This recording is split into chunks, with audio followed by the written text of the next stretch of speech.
नमस्कार, मैं हूं रजनीकांत और आप देख रहे हैं सार्थ। आप सभी का बहुत बहुत स्वागत है। किस्सा कुर्सी का बिहार शरीफ विधानसभा 172 की आज हम बात करेंगे। और आज हमसे बात करेंगे बहुत ही तेज तरार है, राजनीति में एक अच्छा खासा कद है और शहर में काफी नोन फिगर हैं, खालिद आलम भुट्टो। आज हम उनसे बात करेंगे, जानने की कोशिश करेंगे। एक विश्लेषण के तौर पर काफी लंबा अनुभव रहा है राजनीति का, 2000 से अब तक जो है वार्ड पार्षद का चुनाव जीतते रहे हैं। और एक अनुभव साथ में समीकरण और हर चीज पर आज चर्चा होने वाली है। अगर चल सबसे पहला मेरा सवाल है खालिद आलम भुट्टो सर से कि ये जो बिहार शरीफ विधानसभा है, काफी महत्वपूर्ण 2025 का चुनाव होने वाला है, उम्मीदवारी भी बहुत ज्यादा है। आपका लंबा तजुर्बा रहा है राजनीति में, लंबे अरसे से आप रहे हैं। इस पूरे चुनाव को आप किस रूप में देख रहे हैं? ये चुनाव जो 2025 में आने वाले महीने में होने जा रहा है, ये बिहार शरीफ के लिए काफ़ी मज़ेदार चुनाव रहेगा, क्योंकि इसमें एक बदलाव आएगा और ये बदलाव की कड़ी हम लोग कुछ दिन पहले से ही देख रहे हैं। हम्म। विगत नगर निगम चुनाव के समय हम लोग देखा, वर्तमान जो यहाँ के एमएलए हैं डॉक्टर सुनील जी, उनके वार्ड में, वार्ड नंबर 7 आशा नगर में, उनका कैंडिडेट वार्ड पार्षद के चुनाव में हार गया। उनका कैंडिडेट यहाँ के डिप्टी मेयर में और मेयर में भी हार गया। उनके जानने वाले जितने भी उनसे संलग्न वार्ड पार्षद थे, चाहे वो खासगंज के हों, सिंगारहाट के हों, मुगल कुआं के हों, सब का सब चुनाव हार गए। इसी कड़ी में हम लोग अगर देखते हैं तो ऐसा लगता है कि डॉक्टर सुनील जी का इस बार बहुत अच्छा समीकरण नहीं बैठने जा रहा है। लेकिन इस बार के बिहार शरीफ का चुनाव कैसा होगा, ये अभी जब तक के कैंडिडेट नहीं उतरते हैं हम्म। कहना मुश्किल है। मगर सर, सवाल ये है कि आप 2025 के चुनाव को देख रहे हैं नगर निगम के चुनाव से, जबकि निगम का जो चुनाव होता है उसका जो समीकरण है वो थोड़ा सा डिफरेंट होता है। ठीक है, इंटरफेरेंस की बात होती है, बकार की बात होती है, किसी विधायक के लिए सबसे बड़ी बात हो जाती है कि उनके कैंडिडेट्स हार जाते हैं। मगर यहाँ तो सवाल उठेगा कि गठबंधन, महागठबंधन वर्सेज एनडीए। अगर महागठबंधन वर्सेज एनडीए में आप देखेंगे जी। तो बिहार शरीफ असेंबली कॉन्स्टिट्यूंसी में दो भाग, हम्म। टाउन का इलाका है और दूसरा इलाका है रहुई का। जी। रहुई के इलाके में भी आज के दिन में वहां पर महागठबंधन का ज्यादा पकड़ है तुलनात्मक एनडीए के। मगर वो तो सबके लिए तीर्थ स्थल हो गया है, चाहे वो महागठबंधन के कैंडिडेट हों या संभावित चेहरे हों या एनडीए के, सबका तो तीर्थ स्थल रहुई बनता जा रहा है। परिसीमन का खेल हुआ, काफी सारे वोट बैंक वोटर्स जो थे वो जुड़ गए बिहार शरीफ में। तो आपने सही कहा कि अगर महागठबंधन और एनडीए की हम बात करें तो यहाँ पर नेक टू नेक फाइट हो सकती है बिहार शरीफ में। मगर रहुई कहीं ना कहीं एनडीए के लिए ज्यादा मजबूत होता हुआ दिख रहा है।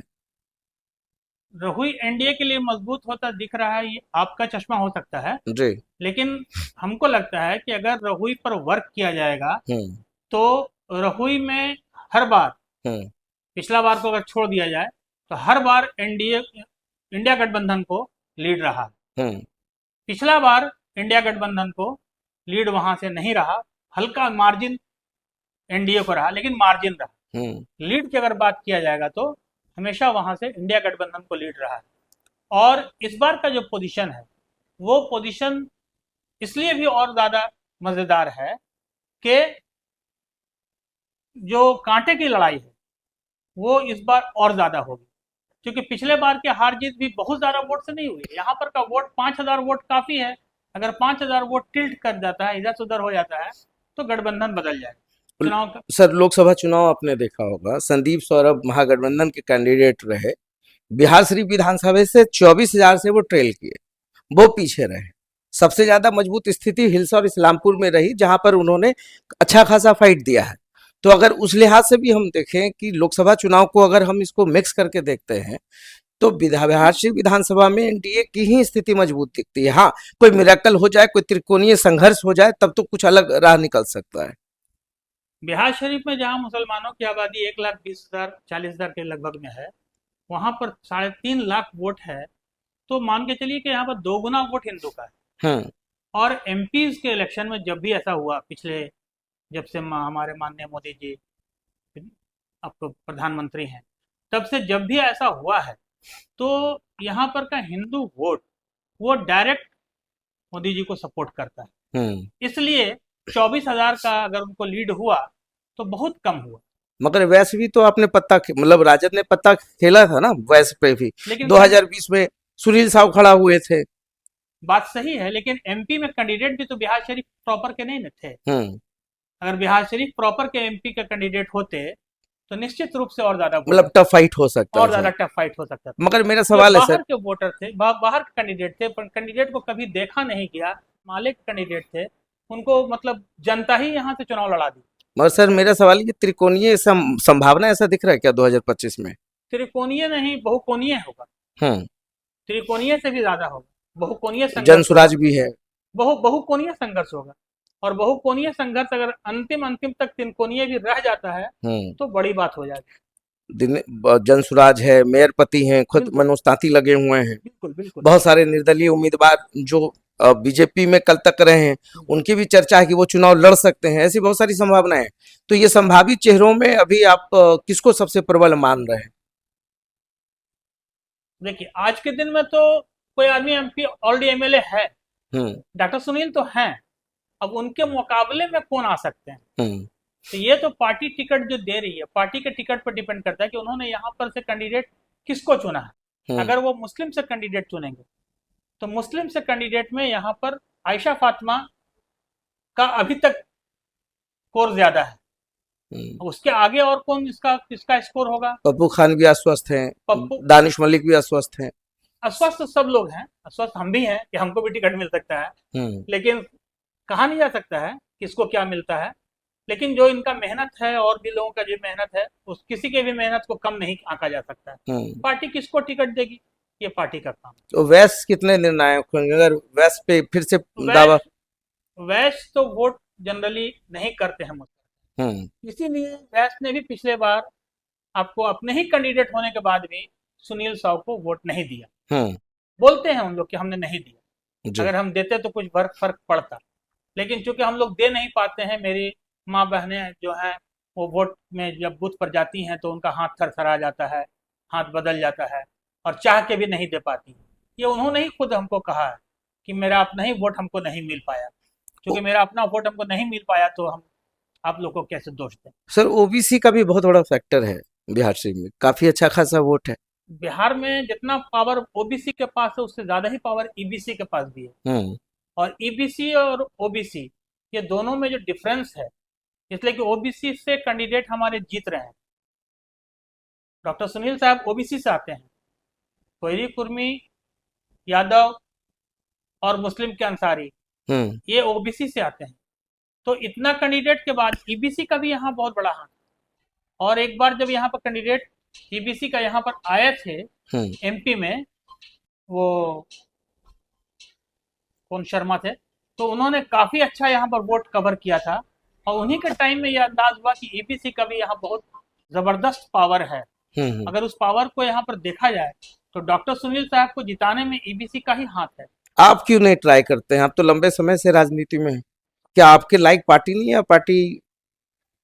पार्टी अगर चाहे साफ सुथरा छवि के आदमी को देने के लिए, हाँ, हम लोगों से आप समस्या पूछेंगे, शहर की समस्या पूछेंगे, उस पर भी मैं आता, मगर चलिए आपने शुरू कर दिया है तो आप ही बता दीजिए। तो मैं उसके बारे में आपको बता सकता हूँ। शहर की समस्या ही बता दीजिए। और शहर की समस्या का निदान जो इन लोग के पास नहीं है, लेकिन शहर की समस्या का निदान नहीं। मगर चलिए आप ही बता दीजिए शहर की समस्या क्या है और उसका निदान क्या है। बहुत अच्छा सवाल किया आपने।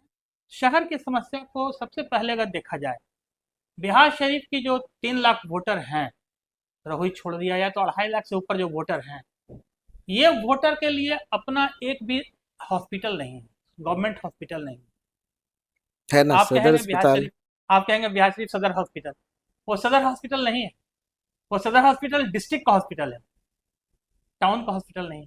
जिस तरह से हर ब्लॉक में यहाँ एक हॉस्पिटल है, आपका हॉस्पिटल नहीं है, जबकि आपके पास शहर में 2-2 हॉस्पिटल था। एक जनाना हॉस्पिटल था जो आज महिला कॉलेज बना हुआ है, एक पुरुष हॉस्पिटल था जो आज कोनासराय में पुरानी कचहरी जिसको कहते हैं, वो पूरा कोनासराय हॉस्पिटल था और वो पुरुष का हॉस्पिटल था। और महिला कॉलेज जनाना हॉस्पिटल था। जिस शहर को दो दो हॉस्पिटल था, उस शहर में आज अपना नाम का कोई हॉस्पिटल नहीं। ठीक है। आपके पास एक बिहार शरीफ प्रखंड हॉस्पिटल था, हॉस्पिटल के अंदर में ही एक ब्लॉक था, एक छोटा सा क्षेत्र था जो प्रखंड हॉस्पिटल कहलाता था। लेकिन डिस्ट्रिक्ट हॉस्पिटल को आप अपना हॉस्पिटल नहीं कह सकते हैं। अगर आप भी वहां बीमार हैं और कोई हिलसा से रेफर होकर आ गया, कोई चंडी से या दूसरी जगह से रेफर आ गया, तो पहले बेड उसको मिलेगा, आपको नहीं मिलेगा। फिर आपका हॉस्पिटल कैसे होगा? ये तो बहुत बड़ी बात आपने ये कह बड़ी दी। बात हमने आज से पहले अपने नगर निगम की मीटिंग में उठाया है। इसको हमने आपको जो जिला के जो कुछ लोगों के बैठ करके मीटिंग किए थे उसमें भी उठाया है, और बहुत सारी जगह पे इसको उठाया है। लेकिन इसको कोई लेके चले ऐसा पावर मेरे पास तो है नहीं, लेकिन जिनके पास पावर है उनके पास शायद ज्ञान नहीं। ठीक है, फिर और क्या मुद्दा दूसरी है? बड़ी जो अलग बात, बिहार शरीफ में 95 नदी का पानी घुसता है। ये पानी घुसता है बिडी हॉस्पिटल जो है रांची रोड में, बाईपास से ये पानी घुसता है। घुसने के बाद आशा नगर, छोटी पहाड़ी का तो उल्टा पट्टी का हिस्सा जिसको हबीबपुरा कहते हैं, यहाँ पर हमारे एक प्रोफेसर साहब का मकान भी होता है। सारे लोगों का इलाका बिल्कुल पानी से एकदम थय थय हो जाता है, और ये पानी डुबाते हुए चला जाता है एकदम सोहडी से लेकर के आगे तक। किसान सिनेमा के बगल में मकान भी ढहा। तो ये जो पानी का इलाका है, इस पानी के इलाका को हमने एक प्रोविजन दिया था कि जैसे ये पानी जहां से इंटर कर रहा है, उसको वहां से एंट्री पॉइंट को हाफ कर दिया जाए, हाफ रोक दिया जाए, और हाफ पानी को एकदम बाहर निकाल के, जो ज्यादा पानी ओवरलोडेड पानी है उसको बाहर निकाल के ले जाकर के एकदम जहां पर हम लोग वो बाईपास के पास हॉस्पिटल है, ये होटल है, कौन होटल, मॉन्टव्यू से और साथ आगे, वहां से जाकर के उसको बाहर से क्रॉस करा दिया जाए। अगर वहां से बाहर से क्रॉस करा देंगे, जहां तक उठने वाला जो पुल है, ठीक, अगर वहां से हम लोग पानी को क्रॉस कराएंगे तो ये पानी शहर के अंदर तांडव नहीं करेगा। जब भी ये पानी होता है, बरसात आता है, तो ये पानी एक तांडव बनाता है, और तांडव इतना ज्यादा बनाता है कि काफी इलाका के लोग अस्त व्यस्त हो जाते हैं। इस पर आज तक हमारे वहाँ के आशा नगर के जो प्रभावित क्षेत्र है, वहाँ के विधायक होने के बाद भी उन्होंने इस पर कोई कार्रवाई नहीं किया। ठीक है। जबकि मैंने इस पर कई कार्रवाई किया, कई आदमी को ले जाकर के हम लोगों ने इनको दिखाया, लेकिन आगे इस पर कोई कार्रवाई नहीं हो पाई। बहरहाल और भी ऐसे बहुत सारी चीजें हैं। बिहार शरीफ के अंदर एक जो नदी अभी घुस रहा है, ऐसा ही नदी घुसता है अहमदाबाद। हम लोग जब अहमदाबाद गए थे म्यूनिसपैलिटी के ट्रिप में साथ में, तो हम लोगों ने वहां पर, उस वक्त त्यागराजन जी हम लोग के साथ थे, त्यागराजन जी को हम लोगों ने दिखाया था कि सर देखिए ये सिचुएशन जस्ट हम लोग के टाउन के अंदर भी है। वहां भी जो पानी आती है वो बाहर से आता है, और पानी बाहर से आकर उसको बाहर से बाहर निकाला जाता है, जिसका कि शहर में एक बोट चला करके या उसको और खूबसूरती बना करके उसका हम लोग यूज कर सकते हैं। जिस पर एक काम भी हुआ था दीपनगर में कुछ दिन के लिए। त्यागराजन जी वहां से आने के बाद जब वो डीएम यहाँ के हुए तो उन्होंने काम भी कराया, एक रिवर फ्रंट की रिवर बात फ्रंट हुई थी बनाने जी। की भी बात किया था। वो उनको वो भी पाइपलाइन में है। मैंने भी दिखाया था उसको भी, वो मेरा ही सुझाव था और मेरे ही सुझाव पर उसको दिखाया गया था जी। लेकिन उस पर भी कार्रवाई बहुत ज्यादा नहीं हो पाई। माननीय प्रधान मुख्यमंत्री जी हम लोग के हैं, और मुख्यमंत्री जी बहुत कुछ चाहते हैं बिहार शरीफ को देने के लिए, लेकिन अफसोस ये है कि जब जब उनके साथ बैठक होने की बात आई है, तब तब एक या तो ऑफिसर विंग के लोग या कुछ चुनिंदे लोग बैठते हैं जो सिर्फ पुरानी बातों को ही रिपीट करते हैं। कोई नया उनके पास इनोवेशन नहीं, कॉन्सेप्ट नहीं दे पाते हैं। बिहार शरीफ का जो पानी निकल करके रहुई में जाता है, रहुई में कोई नदी नहीं है, जबकि 95 नदी बिहार शरीफ में घुस रहा है। ये जब रहुई में जाएगा तो नदी होना चाहिए, वो नदी नहीं है, वो छितराता है पानी, और छितराने के कारण क्या होता है, बाढ़ की सिचुएशंस बनना। रहुई क्षेत्र में मेरा बाढ़ क्षेत्र हो। तो ये यहाँ के विधायक का काम था कि बिहार शरीफ का जो पानी आ रहा है उस पानी को यहाँ से इन भी कराना, और इसको आउट करा करके बजाबता इसको नदी में ले जा करके गिरा देना मोकामा के पास। तो वहां तक ले जाने के लिए इन्होंने कोई चैनल नहीं तैयार किया। जब चैनल तैयार नहीं हुआ तो बिहार शरीफ अस्त व्यस्त, रहुई भी डूबा हुआ, और ये दोनों कॉन्स्टिट्यूंसी हमारे माननीय विधायक जी और मंत्री जी का है, वर्तमान मंत्री जी भी उनका है। तो ये बहुत समस्या है यहाँ पर, हेल्थ से लेकर शिक्षा तो यहाँ पर है नहीं। यहाँ पर कितना स्कूल बंद हुआ इसका आंकड़ा जस्ट अभी हम दिए हैं उसको लेने के लिए, लेकिन मेरे हिसाब से कम 36-37 स्कूल बिहार शरीफ टाउन में बंद हुआ, जबकि आबादी बढ़ती जा रही है। घनी आबादी जहां जहां बढ़ी, कोनासराय, कटरा, हवाई मोहल्ला, उन इलाकों में स्कूल बंद हो गया। जहां एक वर्गीय स्कूल था, जहां एक क्लास का स्कूल था, स्कूल बंद हो गया। क्यों बंद हो गया? उसको बंद नहीं होना चाहिए। ठीक है, अगर वो जमीन विवादित था या सरकारी था, वहां बड़ा स्कूल बनता, बढ़िया स्कूल बनता, भव्य स्कूल बन सकता था। उस इलाके में छोटे छोटे स्कूल बन रहा है, एक कमरे का, एक वर्ग का, 2 कमरे का चल रहा है स्कूल, और उसमें भी बच्चे इतना ज्यादा। पार्किंग पे क्या बोलेंगे आप? पार्किंग तो यहाँ है ही नहीं, उसी उसी बात पे पार्किंग है ही नहीं। उसका निदान क्या है? और जहां पार्किंग है वहां पर पैसा लगा है। छोटा सा जगह बना अभी फिटनेस पार्क, फिटनेस पार्क के पास एक छोटा सा जगह दिया गया पार्किंग के लिए, वहां भी पार्किंग चार्ज अब लगा दिया। कोई वहां पर एक जगह नहीं है जहां पर कि आदमी ठीक से रोड पार कर सके। जो जगह अपने जगह दिया, अब वहां पर क्या होता है कि जितना भी टोटो ओटो है सब रोड पर ही लगा देता है, आने वाली गाड़ी आप भी तो सदस्य है ना नगर निगम के? वो मेरे पास है नहीं, अफसोस की बात यही है। अगर वो मेरे साथ होता तो मैं उसको तो लड़ाई लड़ता, वो मेरे साथ है नहीं, उसको उठा करके दे दिया गया आपको स्मार्ट सिटी, जबकि स्मार्ट सिटी एक संस्था है, उस संस्था को व्यवस्था चलाने का अधिकार नहीं है। स्मार्ट सिटी सिर्फ बनाने के लिए, जबकि ये भी मैंने सवाल अपने नगर निगम उठाया कि स्मार्ट सिटी को आपने किस अधिकार से दिया? स्मार्ट सिटी को कोई संस्था चलाने का पावर है? उसके पास कोई कमेटी है? उसके पास कोई व्यक्ति इस तरह के हैं जो उसके वर्किंग कमेटी को देखेंगे कितना पैसा आ रहा है, कितना क्या हो रहा है? ये तो उसको देखने का काम नहीं है। वो तो बना करके व्यवस्था आपको देगी, लेकिन आप अपनी कमजोरी को कि आप नहीं चला पाया तो उसके सिर पर आप गिरा दिए। बिहार शरीफ का एक छोटा सा आपको पार्क, चिल्ड्रन पार्क है, डीएम साहब के घर के बगल में, नहीं चला पाए तो उसको जो है सो दे दिया फॉरेस्ट डिपार्टमेंट को। तो ये तो आपकी कमजोरी मानी जा रही है। ये तो यहाँ के मेयर और डिप्टी मेयर की कमजोरी है, जो अपना एक छोटा सा पार्क नहीं चला सकते हैं, जो अपना एक बना हुआ पार्क को किसी दूसरे संस्था को हवाले कर दे रहे हैं, जो एक 2 हॉस्पिटल जो पुराना सैकड़ों साल पुराना है, जिसका खतियान में नाम है, सैकड़ों साल पुराना हॉस्पिटल है, मर्द हॉस्पिटल, जनाना हॉस्पिटल, उसको अब छोड़ दिया, बर्बाद कर दिया।